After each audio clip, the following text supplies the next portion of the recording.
voice over တစ်ခုအတွက်11 labs ဒါမှမဟုတ် Euro voice actor ငှားနေရသေးလားမကြသေးခင်က Google AI Studio ထဲမှာ free ဖြစ်တဲ့ voice AI feature အသစ်တစ်ခုမိတ်ဆက်လာပါပြီ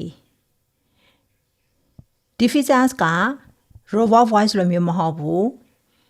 translation အနေနဲ့ဆိုလို့ရှိရင်လည်းဘာသာစကား80ကျော်ကို translate လုပ်နိုင်တဲ့ features အသစ်တစ်ခုပဲဖြစ်ပါတယ်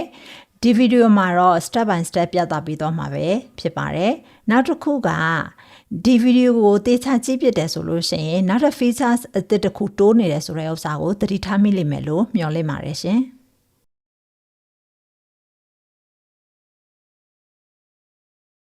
ပထမဆုံး browser တစ်ခုခုကနေပြီးတော့ Google AI Studio ကိုအရင်ရှာလိုက်ပါမယ် link ကို description မှာဖော်ပြပေးထားပါမယ် playground ကိုသွားလိုက်ပါမယ်ရှင် model ကိုရွေးလိုက်မယ် real time က 3.5 live translate ကိုရွေးလိုက်ပါမယ်ရှင်ဘာသာစကား80ကျော်ကိုသူက translate လုပ်ပေးနိုင်ပါတယ်ဒီဘက် target language ကနေပြီးတော့မှဘာသာစကားတွေကိုလိုချင်တဲ့ဘာသာစကားကိုရွေးလို့ရပါတယ်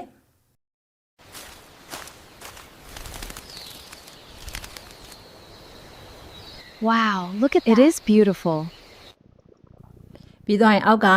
echo target language လေးကို on ထားလိုက်မယ်ဒီကနေ share ကနေပြီးတော့ tab ကိုဖွင့်လိုက်လို့ရှိရင် tab မှာဖွင့်ထားတဲ့ browser အတန်တွေကို translate လုပ်ပေးမှာပဲဖြစ်ပါတယ်အခုဒီမှာကတော့ symbol dot ကိုပဲယူလိုက်ပါမယ်ရှင်ဟေးမင်းနာမည်ဘယ်လိုခေါ်လဲだからいつ Japan language ကိုရွေးလိုက်ပါမယ် နေကောင်းပါလား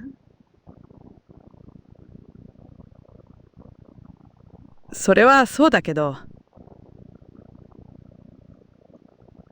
ဒီနေ့ရာသီဥတုအခြေအနေဘယ်လိုရှိပါလဲだからその時がどうすればいいんですかကျေးဇူးတင်ပါတယ်じゃあありがとうございます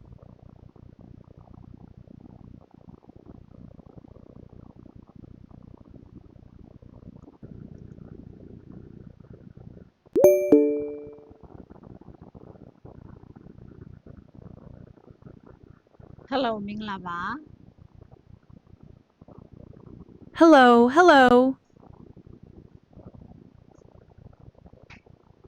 Hey အဲ့ဒီမှာအရင်ကောင်းတဲ့အလုပ်လုပ်နေတာ Hey, over there. There's a really good job going on, I think. Okay Okay. ကျေးဇူးပါ Thank you. ဒီ channel လေးကနေပြီးတော့မှ Euro အတွက်ကိုလက်တွေ့လေ့လာနိုင်ပြီးတော့တဆင်ချင်းစီလောက်တော့နိုင်တဲ့လွယ်ကူတဲ့ဗီဒီယိုလေးတွေကို tutorial လေးတွေကိုတင်ဆက်ပေးနေမှာပဲဖြစ်ပါတယ် channel ကို like subscribe လေးကူသွားပေးဖို့တောင်းဆိုချင်ပါတယ်နောက်ဗီဒီယိုများမှာဆက်လက်ဆောင်တွေ့ကြပါမယ်ရှင်အားလုံးအေးချမ်းသာရကြပါစေရှင်